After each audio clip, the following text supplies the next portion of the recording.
Hello and welcome to Stretford Paddock. This is the Paddock Podcast. Jay Motty's here, Adam McCullough's here, Ronaldo Brown's here. My name's Joe as well, of course. We've got loads to talk about. All good stuff, obviously. I think we should issue an apology first, though. To who? We're late, man. We're 15 minutes late. What? So No, sorry, Karen. Sorry. Apologies. We usually go live at 4 o'clock. Yeah. But we're a little bit late, so apologies. I just thought I'd be polite. Yeah. You weren't full Ruben Amorim, weren't you? You were smashing tellies and all sorts. Raging. You were kicking right Standards on this channel, in this club. I've never seen Jay angry. Speaking of standards, I can get... Joe. I've seen him angry I a only couple see you of times. happy. No, actually, have I? I have. Might have been outside the ground once. I think you might have seen me Yeah. back in the day. But But now I'm a broken man. I'm past anger. Yeah. I'm just into... Just disappointed.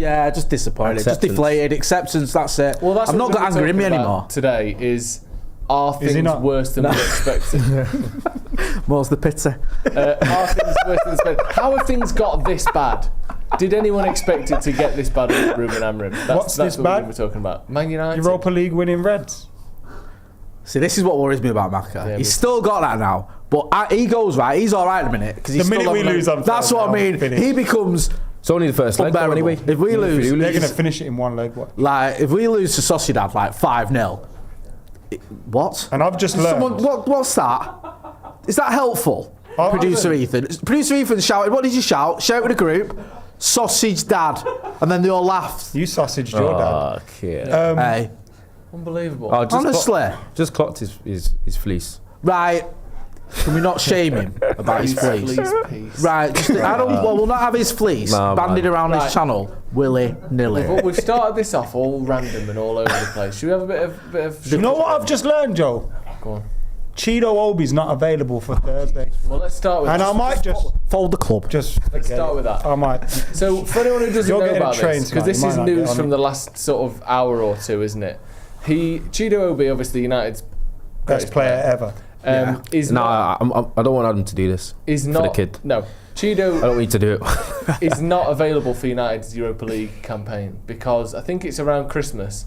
Between the group stages, you're allowed to tweak your Europa League squad. Right. To add new players in, bring new players out, etc. Players that you've made from transfers. United supposedly didn't put Chido Obi into the updated version of the squad, and therefore are not allowed to play him. Yeah. Now, my only concern with that is, what if United had let's say, a really bad bout of flu or something, and 10 players got ill? Are you not allowed to promote anyone from the academy? What would No, you it have is. to do in that instance? You're allowed to have academy players. Don't need to be registered, but because he's been at the club for such a short time, He doesn't count. As he an doesn't academy count player. as one of those. Okay. And I think it wouldn't surprise me if everyone at the club just assumed he was already in the squad. Although we had to add Aiden Heaven, so they knew that. They've just obviously not wanted to, have they? Not realising. This isn't like it was something that could have been like the deadline was in January. It went up to February the 6th. Yeah. We had let go of Anthony and Rashford. They clearly didn't anticipate Chido Obi being in and around the first team this early. When was Ahmad injured? Only a couple of weeks ago. That's a good point. That. Was that after February the 6th? Yeah, almost certainly. Yeah, it wasn't a month ago, was it? Okay. So I guess they just thought he was probably still because the trajectory seemed to be under 18s, and then we'd just been dipping him in the sort of under 21s, hadn't we? And then all of a sudden he's played about 3 games for them, and now he's playing for the first team.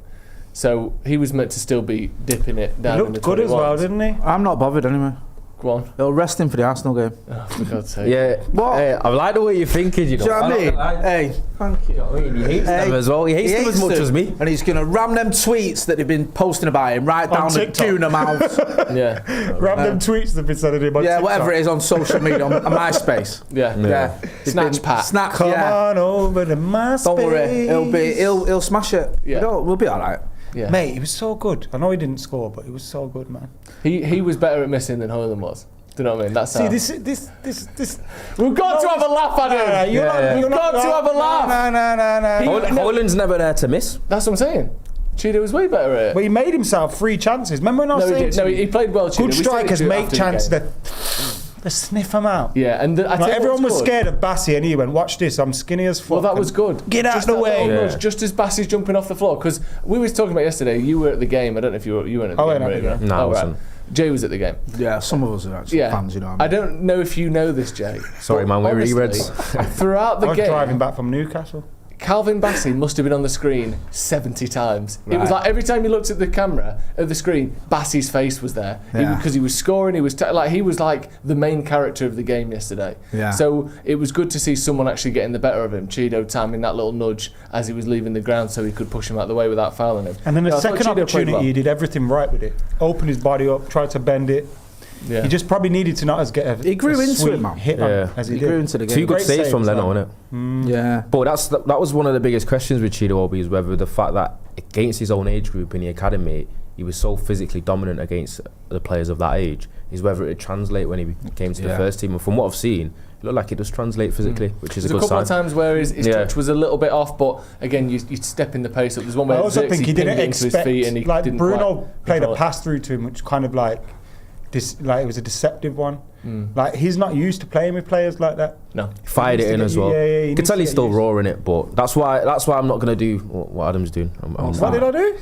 I know Adam's joking, but not everyone's going to take it like What that. did I do? So he's like, he's Said he's our best the player next ever. saviour and is our best player ever as a 17-year-old kid. I actually think there's a bit of a positive in him not being. I feel like because of Hoyland's form, you'd want Chido to Why be are you there trying to dim my light? on Thursday. Right. But giving him a little bit of a break where he's not getting this crazy expectation straight away, I actually don't mind it too much because I feel like we were in. But how many too goals do often, you man. think he'll score between now and May? I think he'll score at least. 20. I think he'll score a couple at least. 20. He was having a bit of an argument, wasn't he, with all the Arsenal fans. I love that. On Twitter. I think we've got like a little montage of. I can save the some of montage. What's Go happened? on. So you can still look.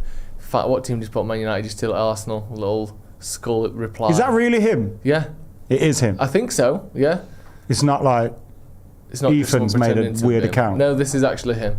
Replying to people with a little clown emoji. It helps that I think he's been a United fan since he was a kid as well. So he's been. Well, if he hasn't, we'll just say he is, isn't it? Yeah, he's a United fan and always has been. So I like that. I liked. Like I thought we were crap for most of the game, but I didn't like that. But I liked what I saw when Garnacho, Xerxes, and Chido were together. I thought that's probably the best front three we've kind of can cobble together at the moment. With the injuries we've got. Because Garnacho does make those moves, and I thought he looked bright when he was played against Fulham in spells. Maybe could have made a few decisions better, but generally was bright. Then you got Chido, who's going to look to make those runs as well, can stretch the game a bit. And it allows Xerxes a bit more space and time to find his passes in the middle. You see that pass he played yesterday? Oh my God. Which one? The clip over the Where top he, two, like, done the Garnacho. geezer and then just, He's such a highlight reel player, in it, Xerxes. It's just worries me, man. I like Xerxes. I think he's a decent player, but there's no goals, is there? Anywhere. No. Like, Well, no, don't get me dirty, looks. I like because it. was just about Joe's I'm just right. worried about Joe's, lack of goals. That's all. Joe's right about Xerxes though. He's like sometimes if you watch his highlights, He's a good player, and I his like him. final And I've action. been saying he should start for months. I'm just worried about the fact no one's scoring other you've than put him Bruno. up to this, haven't you? What? You've been getting in his ear. You've been letting the Yeah, get in that's his what ear. he did. That's what it is. Yeah, I've been. you know what I mean? You put him up to this. You have? No, I do like Xerxes. I just need. I wish I could imagine him scoring. Do you know what I mean? Like I feel like when my brain. Can you imagine him one-on-one with the defender, knocking it one side and just smacking it bottom corner? I don't. I struggle to even conjure that as an image of him, and he does need to add that if he's going to go from being like an exciting sort of likeable player, which is what he is now, to being a genuinely helpful player for us pushing up the league and winning trophies. He's got to be a goal threat, obviously, at some point. You can't be a number 10. That's my with only no goal criticism. threat. Is there's just not enough goals. And Yeah, not just him. of course. But like, at least he looks like he's got something about him. But there's not enough goals in the team, and certainly not in the attack. And every player was sort of hoping he's going to step up. They've not really scored many goals this season, or in some cases, haven't scored any because they're just starting out. That's the concern. And also, throw into the mix, like at the minute, like at least Xerxes looks confident. Garnacho showing signs. Chido, decent. Hoyland looks like he's fell off a cliff. He does. I do feel sorry for him. And the crowd are on him. Like, you can feel it, you can sense it. It's not great. And he's getting subbed again for a 17-year-old. That's not going to help his confidence, but that's where we're at.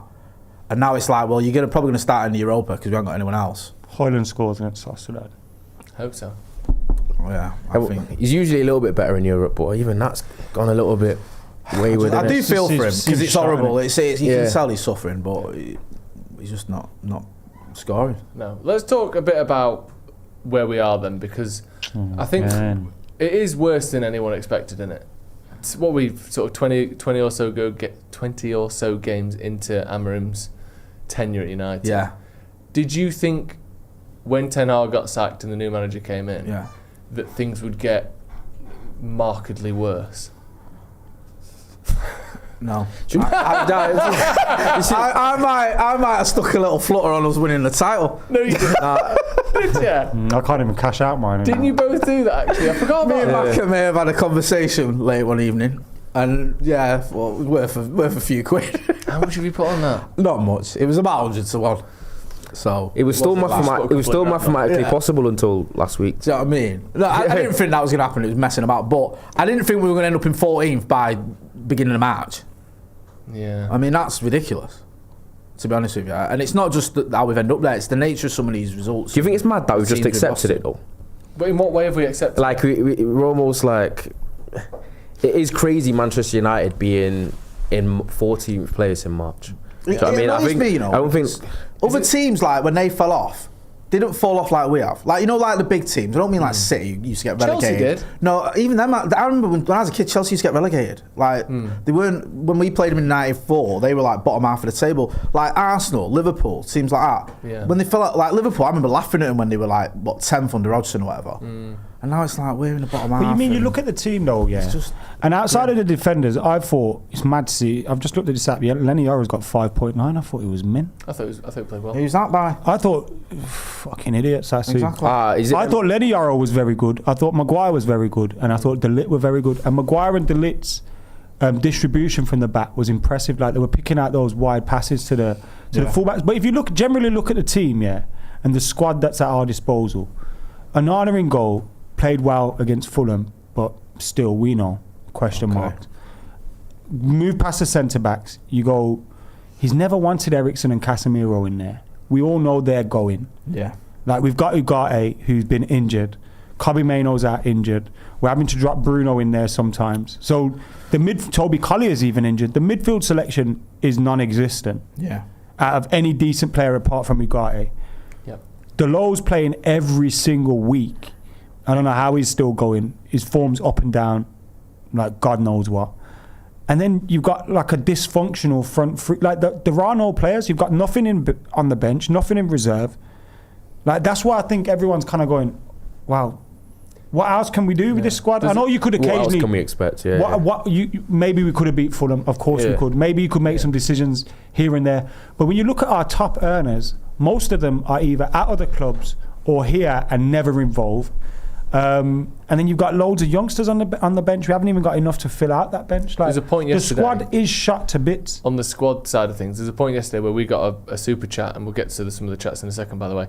But it said, we were in extra time, we had another sub available to us. It said, if someone gets injured now, would you rather play the rest of the game with 10 men or have to bring on one of the 2 keepers that we've got left as subs? That's where the squad was up to. The only people we had left to sub on were goalkeepers. Like, if we had an outfield injury yesterday in the extra time, what would we have done for 30? That would have been on Amorim, because the reason that there were blank spaces... How many subs did we use? We used 5, and we had 7 players total. 2 of which were goalkeepers. How many subs can you make? You can use 5 in normal time, and then you get an extra time. Sorry, so we could have potentially made another, but it would have to have been a goalie for an outfield player. Or do you want to play Onana in midfield? But if Bruno got injured in the first minute of stoppage time yesterday, we would have had to have had a goalie on in midfield. But then you look at the players that aren't available, right? Shaw, Mount, Martinez, Mainoo, Dorgu. I didn't include Evans because I feel like we shouldn't kind of expect him to be available. Dorgu, Ahmad, Collier. And then you got Rashford, Anthony, Sancho, Terrell Malacia, Sancho, all these players that aren't even here. The squad is, what the fuck is it? I don't know what it is.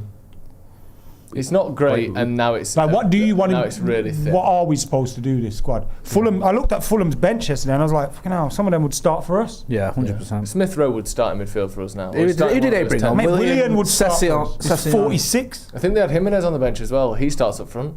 Genuinely, I think right now, just I'm not saying you'd swap them permanently, but you'd play Smith Rowe in the 10 and Jimenez up front instead of Xerxes and Haaland, wouldn't you? So why weren't more academy players on the bench? That would have been because we had the FA Youth Cup the night before. That's a point, to be fair. Checkmate. Nah, but no, because It could have that's played wrong. That's not some of the checkmate because Jack Morehouse that's what Finn was saying. They're what, 19 years old. They could play in the youth cup. I think personally there might have been a little bit of Ruben Amorim saying to the board or whatever, look, you can argue that some of these players aren't ready for the first team, you didn't want to put them in the squad because of that, but I think it's a little bit of, this is where we're at, you need to back me this summer because I ain't even got enough players here to fill a bench out. Yeah. Unless I just bring in children who have got no chance of playing.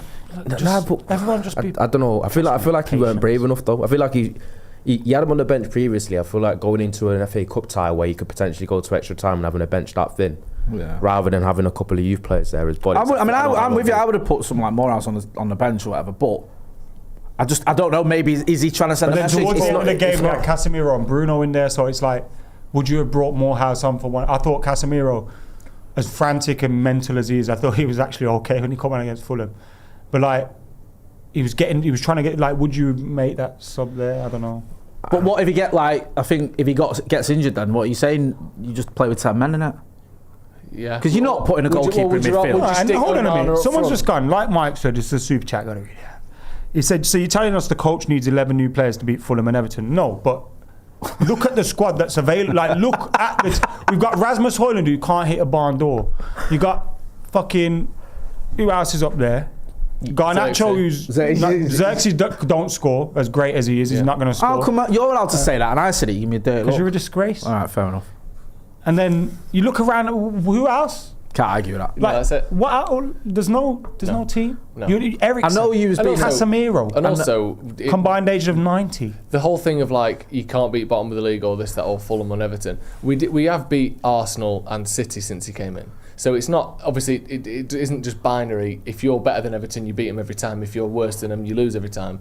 Sometimes you beat teams you're better than and lose to teams you're worse than. So it doesn't need a full 11 players to be able to beat Everton or Fulham. We've also beat Fulham this season already. Twice. This team, though, lives and dies by its wing-backs, you know. Yeah.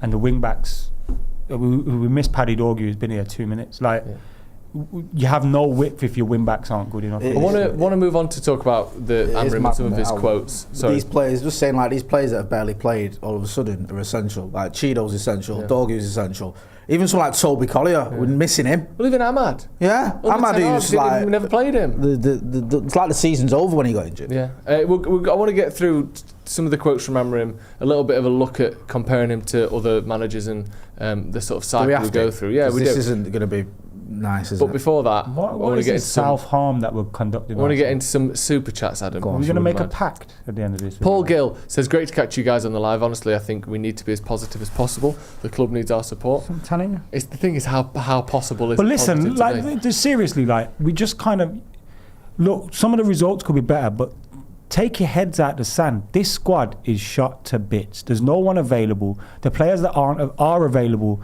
know they're not going to be there next season, or he don't fancy them. Like, I don't know what else there is to expect from this. Like, what else can you expect? And you kind of look at it and go, all right, if we can get to the summer, get rid of the players that aren't here anymore, make some room on your wage bill, bring in some funds, bring in some good young players, man. There is a little bit of a light at the end of it. I still think we could expect a little bit more in terms of cohesion and like players understanding just basic footballing principles around each other, like the passing and finding space, movement off the ball, third man runs, these sorts of things that should just be standard fare for any footballer, Sunday League and above, let alone, you know, maybe slightly disillusioned, admittedly, but top level players. You want to see encouragement at least. Yeah, just something like little partnerships, or like, oh, he's done that run again and Bruno's found Dalla around the corner again, or what, you know, just things where you go, I like that he's doing that. It's so disjointed and frantic at the minute. I just feel like I would expect that even from players who were a bit down on the luck and down in the dumps. I'd still expect a bit more in the way. Like, I know we keep talking about it, but look at Southampton when they played against us at Old Trafford. For 60 minutes, they at least looked like a team. They came here, they pressed well, they pressed in unison, they put us under pressure. Eventually they lost because they lose every game, but that was 22 games into a season where they'd won 2, I think, before they came to United, and they still looked like a team. I don't know why we can't expect that at least, because we're in a lot better situation than Southampton are, and yet they can put in a performance, not a result, but a performance that is probably better than most of what we've seen under Amorim. I don't think that should be too much to ask for, personally. No, I agree, bro. Yeah. Let me get into some more super chats. Rian says Xerxes was class. Anyone who says otherwise is a knob. Yep. Gabe Owner says up the fucking Reds, thank you. Nish says Xerxes looks good because Højlund is massively out of pace. 5 goals in 40 appearances from an attacker is diabolical. Untenable. Very nice. Lovely use of wordage. Yeah. Like Mike, as you already read about, needing new players. And Abhinav Verma, obviously long-time contributor, part of the channel. Thank you, Abhinav.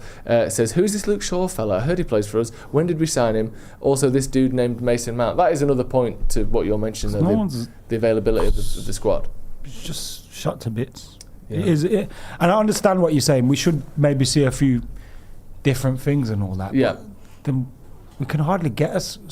You probably can't even get an 11-11. But isn't that partially self-inflicted though by the club? Because we have sent 3 attackers out on loan, regardless of their performances. But regardless of Rashford had to go. We've all heard the stories off the pitch. We all kind of have an understanding of what was kind of going down with him outside of his football. That couldn't remain as it is at Manchester United like that. And like, he's got a few assists for Villa, but he's not fucking tearing it up and banging in goals. I'd rather Marcus Rashford be here, but we can't overlook that was something that had to be done. Yeah, like it just had to be done. Him Anthony had to go. I'm glad the guy's gone. Yeah, I hope he continues to score so we can get some more money, but like, he had to go. The problem was not replacing him and losing Amad Diallo. Yeah, could we have? If we have Amad, we win yesterday. Could we have got a short-term loan to kind of? That's a good question. I think that isn't an unfair. But the loan was Matic Towers, who you got to pay 10 million up front. Well, not him, yeah. And agreed. Like, who else were the loan options?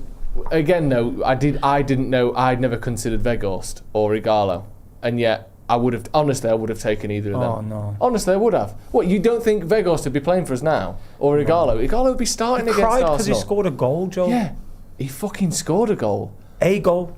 Okay. And he cried about it. Yeah, but I think you'll find he scored 2 for Manchester United. Sorry. So in the last facts straight. Talk about the goats. Between Garnacho, Xerxes, and Højlund, I think it's something like 45 games worth of minutes since they scored a goal. Yeah, I take Weghorst. That's scary. I take Igalo. I feel I just 15, 18 and 18 games. You could have called it yesterday. Like, it's all on Bruno. Everything's on Bruno. Yeah. It is, and that's what worries me. And it's mad that he gets so much grief as well, because it's just like he's expected to do almost everything. What a goal! Imagine he gets injured. Mate, do you know what? I can't. That's it. People take that for granted. As Adam said, that finish yesterday, like the great players make finishes like that look simple, but that was a top finish. It's like his goal against Arsenal in the cup. Yeah. So hard. I think people overlook. If Kevin De Bruyne or someone scores that, it's getting reloaded every single day. Like, that goal was unbelievable. The first time hit on his weak foot. No, somebody else. The Arsenal one was on his strong foot. Came bobbling yesterday. Across, and he's like wrapped it around the defender on the bounce. Yeah, proper technique. So I mean, we're just relying on him to do everything. In a minute. Absolutely. Let's get some quotes from Amorim, because he's almost like laid the groundwork for this, and I don't think even he thought it was going to be this bad. But he said after the beating Everton, so this is after a win on the 1st of December, we're going back 3 months now, said that the storm will come, which I remember thinking at the time was very sort of Lord of the Rings, Game of Thrones of him. Storm will come. The storm will come. Boy, did it come. And then you see a shot of like ghosts on a ship just coming into shore, like something weird. That was his first thing. Then he said, we're changing so much in this moment with a lot of games. We're going to suffer for a long period and we'll try to win games. This will take time. That was after his first game, the draw against Ipswich. Then he said the players are going to suffer. I'm sorry, the fans are going to suffer after we lost to Brighton. Then he said he's got no idea how long it'll take to make his mark after the 2-0 loss against Wolves. He has said from the start that this is going to be tough. Do you think, Jay, he thought it would be this bad? No. What's you going? can see from his body language. Yeah. Was it Bodo Glimpse when we were sat near him, and there was a man there who was like, you could see he was sort of getting annoyed at certain things, but he was constantly in the players' ears. You could see he was like quite lively, and he almost sensed there was a sort of confidence and a swagger there. At a minute now, when I look at him, he just looks frustrated. He just looks annoyed and frustrated with what he's watching, and it looks like he's just sort of. You must be scratching your head. Like, there's always so much you can do as a manager. Like, as a manager, I know don't want to go backwards, but we have to a little bit. Like the Ipswich game, that's not on the manager. The mix-up there that happens. That's not on the manager when 2 of those goals go in. That's not him. Like the way that happened, that's errors. Yeah. Like, you can't blame him. He's got the strikers he's got available. Rasmus Højlund scored 17 goals last season. 16 goals. Same thing. He looks and I don't want to pile on him because he's getting stiff. We've got to be honest about where he's at. He looks well off it at a minute. What are you meant to do? Okay, you play Xerxes as well. He's playing well, but he's not scoring. Chido's a child, but you bring him in because you haven't got any other options. What more can you do attack-wise? Or play Bruno up front, but you need him in midfield if you're going to play him as a false nine or whatever, because you've only got your guy. Because you can't rely on Eriksen, you can't rely on Casemiro. Toby Colley's injured. Mainu's injured. Mount's injured. I forgot about him. What are you meant to do? I don't think he would have thought the job was this much of a mess either. Yeah, I agree. And that's why I think the board will be showing patience with him, because they'll be kind of probably going to him, sorry about this, bro. I didn't. They have to show patience. We didn't know what we were bringing you to. Like, we didn't realise it was this bad either. Like, they've got to be looking at him a little bit and going, fucking hell, we've set you up for a bad one here. That's why, don't worry, we're going to be patient. And that's why he's coming out saying some mad things, because he has to be under the assurance that he's got the time and space, because if he hasn't, it's ridiculous. He needs at least until the end of next season.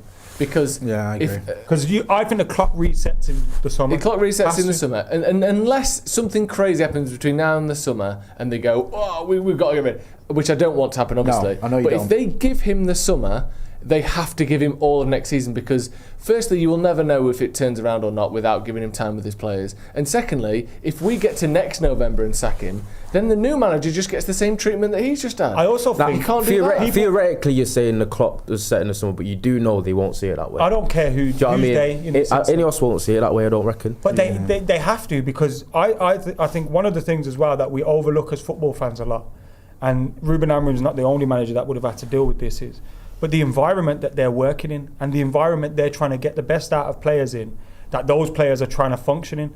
I can imagine Carrington is like a fucking graveyard. You've got everyone getting sacked left, right and centre. You've got morales at an all-time low amongst staff. You've got no wins are coming in. Half this squad, no food.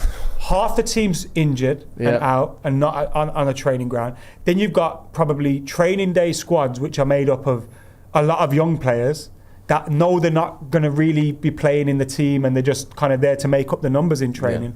Then you've got a bunch of first team squad that are like Casemiro, Eriksen, Lindelof, know they're not going to be around for much longer. And then you've got kind of people trying to hold all this shit together and keep some plates spinning. I think we underestimate the environment that players are going into. Marcus Rashford's just gone into an environment at Aston Villa where, all right, they're not having the best of league campaigns compared to where they finished last year, but they're in the Champions League, they're winning more often than not. The manager's got control of everything. There's a little bit of a buzz when you play. There's a little bit of a buzz. The fans are buzzing. Drove past Villa Park, there's murals everywhere. There's like, it's like they feel like a Champions League. They're in a good period. What's going on at Man United is you've got a manager who's trying to fucking, right, I have to patch this up. Shit, can we get 2 youngsters in to come and fill in the numbers in training? I've got 5 goalkeepers. I've only got 2 strikers. Like, no one really, like, it's a bad environment to get the best out of players. I think that there has got to be an effect on the players of what is going on at the club in terms of like the cuts and the redundancies and the canteen and stuff. It's got to have a little bit of effect when it's so negative all the time. I was chatting to someone who works at United the other day and he was telling me to shut the canteen and now you've got a choice of a banana, an apple or a satsuma. I mean, that's ridiculous. You literally get that for free when you walk into Tesco. Yeah, you know, the little stand for kids. He was telling me that people are getting laid off who've been there for years. People are crying. Like, the whole atmosphere is awful. Now, if you're a young player, you might go, well, what's that got to do with playing football? Well, there's got to be an atmosphere of just general depression. The Glazers caused this. Like, they did. It's the Glazers, yeah, you're right. They caused this. But that's got to seep through to the first team. Plus, you've got. We know from experience, a lot of the players are on social media. They're seeing what's going on there with the reaction from the fans and pundits and the media and everything else. It's all just negative, man. It's got to drive you down. That's why they got rid of Rashford, so they could take the lunches away. They knew he'd stand up if he was about to. He'd start a campaign. He'd be protesting.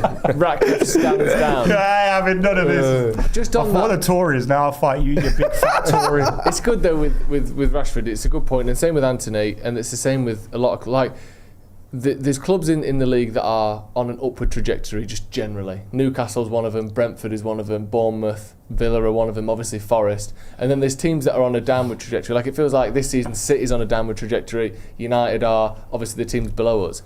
But there's no one that's as big as us that has been on a downward trajectory for as long as we have. We are like uniquely fucked at the minute. Like, even look around Europe, AC Milan had it, but at least they won a Serie A, was it last season or the year before? United are 12 years into a mega team being on a downward trajectory. Everyone that joins us is being sucked into the quicksand as soon as they get here. Yeah, like a whirlpool, whatever it is. Yeah. No one. It's pretty much a unique situation in world football. Madrid haven't had a spell like this since Barcelona maybe the 90s. had a little bit of a spell. Like not was that a spell. 3 years though, wasn't it? No, but what I mean is it was like, fucking hell, look what's going on over there. They're not going to be around for much longer. Yeah. But guess what got them out of it? La Masia. The young players. Yeah. And that's why I keep saying, like, fucking calm down. Get to the summer. Yeah. Get the shit out of this squad. Maybe if we can only make 4 or 5 signings, which might be a bonus at this point, make them and then get the youngsters into this squad and start to try and build something, man. You've got to try and start. Like, there's nothing wrong with, all right, we might only finish, we might be fighting for 5th or 4th or something next season, which looks like a dream right now, but it'll be something to build. There'll be some positivity going on, and I think the youth are the way out of this, It's the only way we get out of this. Buying the best young players and, of course, using our academy. Yeah. We've got a quick super chat here as Jay just nips off there straight in front of the... He's gone for a... It's all right. Jay's got a turtle's head. That's okay. We've still got us through. Don't worry about it. Anchor Shiu says, I don't know about others, but I do clearly see what Amorim's system is trying to do. It's just these players lack the confidence and are so scared to receive the ball and move it into spaces. It's a psychological issue. Do you see, Adam, what, obviously not just 5 at the back, which is what a lot of pundits seem to boil down Amorim's entire career into. Do you see what he's trying to do? Do you get any flickers or glimpses of it? I see what he wants to do, but then also you've got instances where he'll have profiles of players in positions where he probably doesn't want that type of player in that position. At times he was playing Eriksen as one of the front 3, and it's like Eriksen can't close down nothing. No. He can't. He hasn't got the legs to cover the grass. He hasn't got the. So you've got a square peg in a round hole there for him. And I think that's what will be the issue with a number of places. Like, you look at Dorgu, someone that he wants. He's kind of fulfilling his role in the way he should be filling it, right? So I think there's a lot of square pegs in round holes at the moment. But generally, yes, when Leach is in the defence, I see how he wants the defence to progress because Leach is someone that does it. I kind of see the idea of having Lenny Yoro in one of those wider areas. And I see, I kind of see when Amad Diallo's doing his thing in position, you kind of know what he wants from there. But again, I just don't think he's got the profile of player in every position to be able to do it. It's mad, isn't it? Like, it does mostly just come down to how good you play. But there are times when you see what he's trying to do, or you score a goal and you're like, oh, that's... But like, yesterday, I thought the first 10-15 minutes, we did look like we had a bit more energy. We were a little bit quicker, a bit more of a zap, a bit more of a press. And then it just stops. So I do feel like it's not... We aren't seeing... Obviously, we're not seeing what the manager wants us to do. But I do think they kind of know it. I don't know why they stop, whether physically they're not able to. And that is one of my worries about Xerxes as well, longer term. Obviously, short term, let's get him scoring, a goal in 3, a goal in 4. I'll take that for now. But even Xerxes at his very best, can he be a sort of outstanding player in a high pressing? But I don't think Xerxes would have been a player that the manager would have signed. No, me neither. As much as I like him, I think he's a talented boy. But he's not gonna. I think he's been showing that he wants to press and he'll put the hard yards in, but he's not naturally. He hasn't got the athletic. He's not naturally like an Ahmad, is he? No. If anything, he's going to be your number 9 and drop deep and try and link up play, and when you've got your wing back and your other players running on.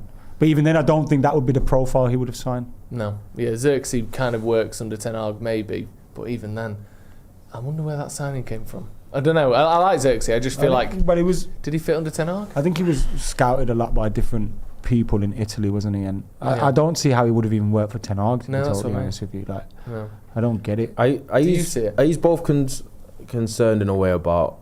Obviously, Adam spoke about there's this kind of low expectancy with how the squad's kind of the composition of the squad currently in what is a very tough Premier League these days, and obviously we've got Europa League where it feels like it's become really important of a competition for us to try and win. Are you worried that if we do bow out against Sociedad that we are going to be sleepwalking basically for the rest of the season in the last couple of months? Absolutely terrified about that. Yeah, I am. I've already thought about that. And it's also like the copium's almost got to a level where are we actually just going to be completely okay with United finishing 14th, 15th in the Premier League? Honestly, because I don't think it's an easy ascent anymore with how strong the league is, and we talk about all the time how United aren't operating in a vacuum anyway, is us getting back there has got to rely on the teams around us not improving, and the teams at the top actually declining as well, because we could actually get a little bit better next season but not finish that much higher up the table, and it feels like have we progressed, have we really? And that's my concern of it. United have fell so far away that it feels further away in terms of us getting back there. I don't think it might be 1 year, 2 years, 3 years, and that's my biggest worry. And I don't want us to fall too far behind now, because all the Premier League teams have got money. They've all got big sporting directors, and then they've all got this big cash. Because look, we're about to see back-to-back seasons now where the 3 promoted teams that's why it's get important relegated that you straight get your recruitments right. Yeah, no. And like we've seen, I don't. When you take the players that we got in the last summer window, I don't think most of them were failures, to be honest. I think you can question the Xerxes one, but I think the rest of them kind of made sense. But then you look at the other big ones we've made over the years: the Mount, Casemiro, Anthony, Sancho. Like all them signings. If them signings were good signings, suddenly we're not in this situation no more. And that's why this summer's massive. We've got no Champions League football unless we win the Europa League. If you get your recruitment wrong, the financial situation is going to keep getting worse. And then what? That's what I'm saying. It needs to be young players, need to be the way we get out of this. Like, I hate to use City as an example, but obviously you look at the most successful team of the last decade. But the two No, but they went from a team that weren't winning a lot to winning a lot, and they did it through good transfers and good signings. And they bought. But also, players. they had the luxury of being able to. Manchester United financially don't have the luxury right now of, if we get a Costa Bravo, was that his name? Costa Bravo? No, it was Thingy Bravo. What was it? Costa Bravo is a place in Spain, I think. Yeah. It's like a holiday destination. What was his name? Bravo. What's his name? Claudio Bravo. Claudio Bravo. Yeah. If we get like a Claudio Bravo, like they got rid of him. They bought him for 50 million. He was crap, and then they signed another one for 50 million. Yeah. And I know Manchester United have spent a lot of money, but we're not in a position where we can do that anymore. No, we're not necessarily. We're not, but like they. So we have to get it right. But they went through a spell, especially when Pep was there, of like the signings they got. So many of them were successful. Like the big money they spent was Stones, Sané, Jesus, Gundogan, and Bravo. Like you mentioned, Bravo, the only one there that was just an outright failure. The rest of them were anywhere from still there in John Stones. Gundogan obviously still there, went on to be club captain. Even Sané had a successful time and they sold him for massive profit. And then it was Laporte, Mendy, obviously disaster. Kyle Walker, Bernardo Silva, Ederson, Danilo. I'd say Mendy was. I don't think Laporte was that much. No, he wasn't a disaster. Yeah. Mendy, but Laporte was decent, won the league. Walker's. They all contribute, don't they? Yeah, and They all exactly. contribute. And then it was Mahrez was the big signing the next summer. Then the big signings after that were Rodri and Cancelo. Like all of these players were excellent for him. Like what we need, like you just said there, Adam, is if we get 4 players, 3 of them have to be genuinely excellent. And they're young. That is big. And you're looking at their departures as well when you talk about what usually happens to United youngsters when we sell them on, that they very rarely have massive success stories, which is why so much is being made of Alvaro Fernandez in Benfica. Because you look at City, so many of City's youngsters that they've sold have went on to have pretty decent careers. If you look at Jeremy Frimpong, if you look at Jadon Sancho, and Brahim Diaz, who's plays for Real Madrid now. Liam Delap, who's getting all the accolades as well. I don't know. It just feels like United can't really win in any department of the way the club's being run, really. And there's one big factor that we've already spoken about, which is coming in the summer. And the recruitment this summer is so important. Yeah. I feel like United can't even afford to get one bit of recruitment. I think we have to have like a 75% hit rate. If we get 4, probably 3 have to be perfect. And or 5, there's a cloud just over perfect. everything at the moment. Yeah. United need to get rid of that cloud. Like winning the Europa League. It could be so huge for so many different reasons for the club this season, but we just don't seem to have the squad to be able to even really do it. I think if beat Sociedad, you never know, but yeah, I could see Sociedad battering us in the first leg. To be honest, 3-1 kind of vibe. We played 120 minutes. We've got about 12 players. Yeah, no confidence. They got some ballers on that team, man. But they've not had that good of a season, Real Sociedad. But they have some players that can hurt us. And when you're comparing it to the current United team, it's a tough tie for us. We actually are the highest ranked team left in it, though. Yeah. But what does that mean? I'm not sure. No. Nish with a super chat, and he says, Joe, don't you think at a big club part of the job is also to buy yourself time? You buy time by winning against shit teams or winning a trophy. We can't just lose all the games and expect to be backed. I agree. You can't just lose every single game, but I think it's such a low point as a club that I don't really think sacking another manager helps us. I think any manager is going to struggle, and maybe they could have done slightly better than this. Obviously, I think certain managers could have. Ten Hag was doing better than this, so yeah, obviously we could have done better. But I just think you should expect to be backed. If you're Brighton as a manager, you actually should expect to be backed. It's not like respect is earned. It's not like being backed is earned. Being backed is part of being a manager. That's why he's here. He signed a long-term contract and should be backed during the length of that contract for me. So yeah, he should. Silky Silv, the youth will get swallowed up without leaders in that squad. Sorry, but relying on the youth will get us relegated. Adam. Sorry? He said that he thinks relying on the youth might get us relegated without having leaders. I mean, that's why you need to make the right signings, right? But predominantly it's going to be youth that gets us out of this. I think everyone needs to realise that. And we got a lot of good youth players coming through. And the players that we're targeting are all young players as well, which I like. It's the Lenny Orrows of this world that's going to get you out of it. But he was a 60 million youth player, to be fair. Yeah. It's fucking the bollocks. No, he is good. I think people are like, I don't want to. It just sounds like pure copium, innit? Like I thought De Ligt was fucking magnificent against Fulham. It just goes overlooked because we ultimately lost the game. I thought Lenny Orrow was class. Like there's some things in his team which you can keep and kind of salvage and try and build around. There are. Yeah, of course. Them two, Dorgu, Mazraoui. I know Delow's been shit this season, but there's he's always available. He works his socks off. He loves playing for the club, and I think if you manage his game time, I think you have a better player there. Like Ugarte, I think's decent. Kobe Mainoo, Bruno. You say Ahmad? Obviously Ahmad. Yeah. There are something like, even then you go Chido. You've got some players there that you can be excited about, but you've got to supplement them with the right signings around them. And that's why I kind of like the idea of us targeting the Diego Leons of this world and Kendas and that. I know Kenda would probably be big money, but go and get some gems, man. Stop spunking our money on Casemiro and Mount and all that. Yeah. Aim long term, but we just got to hope though when we buy these young players that we actually give them the environment to develop properly, because United haven't shown themselves over the past 10 years to develop players. Once you get rid of all these players on big wages that aren't pulling their weight, and the players that are just there, like Lindelof's still here. I forgot he was here yesterday. I can't imagine that's a good squad to be a part of. No. You know what I mean? And then once you get rid of the players that aren't supposed to be here, and you bring in a few that are, and then you add your young players to that, because we're not going to be able to do all our transfer business in one window, you'd have a squad that's actually all pushing in the right direction, all have a future, all want to be a part of something. That you got players that know they ain't going to be around no more. Yeah, absolutely. And they're just here for the wage. Sorry, Subben with a super chat. Sir Alex Ferguson's first few years at United were 11th, 2nd, 13th and 11th before went on a run. Rebuilds take time and requires patience. Abhinav Verma says winning the Europa League is mission impossible. Get Tom Cruise on a free. I think that's a good idea. Let's talk about Wally of the week then. Who's been your Wally of the week this week? Ronaldo. Michael Oliver for not giving a straight red for Mateta almost getting decapitated. That was mental, wasn't it? Yeah, that tackle. I might even give it to the keeper, Yeah. That tackle was nuts. Crazy.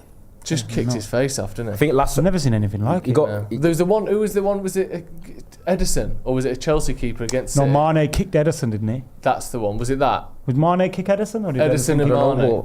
Mateta almost had to have his ear removed, I think, because of it. Really? Yeah, severe. Yeah, it was Mane on Edison. Mane that on was Edison. probably the closest I've seen. It's like similar kind of thing in it. Yeah, that was really bad. But that was But this was probably even worse because it's so. He had clear view of it as well, Michael Oliver. Yeah, but that's the thing. That's what VAR's done to refs. If that was in the last round when he knew he didn't have VAR on him, he would have sent him off definitely. But because he knows he can let VAR deal with it, give him a yellow, even though that shouldn't be kicked his that ear shouldn't be off. the thought process. The thought No, of course process of the referee should just be make the right decision. I can give it, and if it's wrong, I've got VAR to defend me a little bit. Like, exactly. No, I'll make the wrong decision and hope VAR corrects me. I honestly think they think like that because when there was the decisions, because that penalty that Arsenal got against us, I don't think he would have given that if he'd had VAR. Do you know the one where Havertz went down with no contact barely? I think they think I have to be more decisive. I'll give it. Yeah, but that is a horrific tackle. Could have killed him. Could have killed him. Who's my one of the week? I think all these Arsenal fans having a go at Chido, making it all about him. He's someone who never even played for the first team, and yet they're obsessed with his development at Man United. And I listen, just think, Arsenal, you pussy-holes. You've had your best team you've ever had for about 20 years. And your best young player still wants to join Man United in 15. Yeah, you literally haven't got any strikers, and he still doesn't want to play for you. That's the state of Arsenal. You haven't got anyone, and your best young players leaving you. Chido. There we go. Lovely. Came from Arsenal like Robin Van Persie. Right, thank you very much for joining us. A little bit of positivity at the end. This is nice. Cheers, Ronnie. Cheers, Adam. Cheers, Jay. Cheers, Joe. Goodbye, Jay. Cheers to everyone at home for joining us. Hit subscribe to the channel if you haven't already. This has been the Paddock Podcast. We'll see you in a bit.